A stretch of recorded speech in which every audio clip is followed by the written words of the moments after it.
In this video, I'm going to show you how to find the default username and password for your Synology router. Start by looking at the label on the back or bottom of your router. This sticker has plenty of important information about your router. Find a section titled Router Login or something like that. By default, the username and password are both admin. You'll need to enter this login information on the router's login page. If the login information isn't listed on the label, you can try using admin as both the username and password. Sometimes the login information might be incorrect.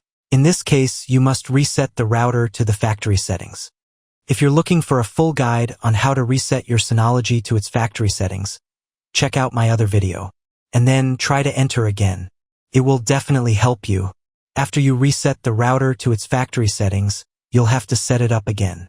You can find a tutorial on how to do this in the video description. If you found this video helpful, please give it a thumbs up and leave a comment.